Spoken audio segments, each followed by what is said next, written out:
Во човековото живење се појавуваат многу проблеми заради нарушени односи меѓу луѓето. Олеснувањето на својот живот не значи поквалитетни основни животни елементи. Во многу сегменти се направи дури поголема штета. Најголема сила на човекот е умот. Ако луѓето сакаат да живеат правилно, нужно е да го прават она што е добро, а одбегнуваат она што е зло.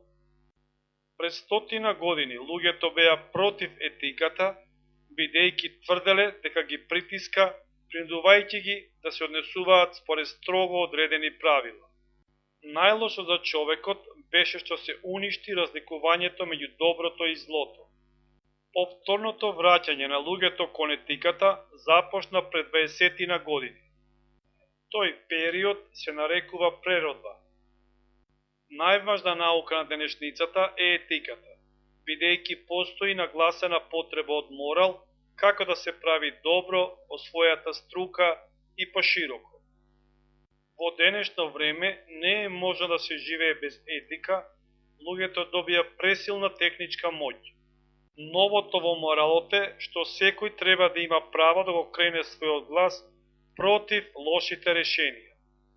Во претходниот период постоеше лично извишување над мнозинството, без поголема свесност за своите постапки.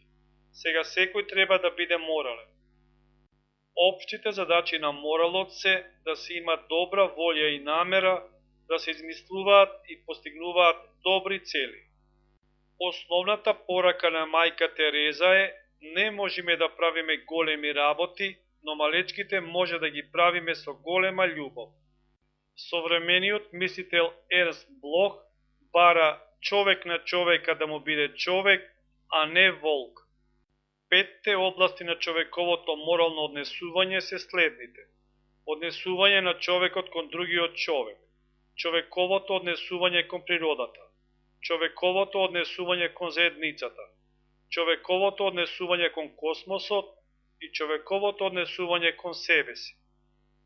Космизам значи заинтересираност за се постоењето. Во денешно време човекот особено треба да води грижа за себе си.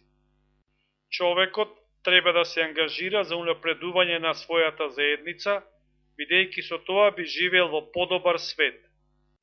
Важно е човекот да се грижи за природата, бидејќи неговиот опстанок зависи од неа.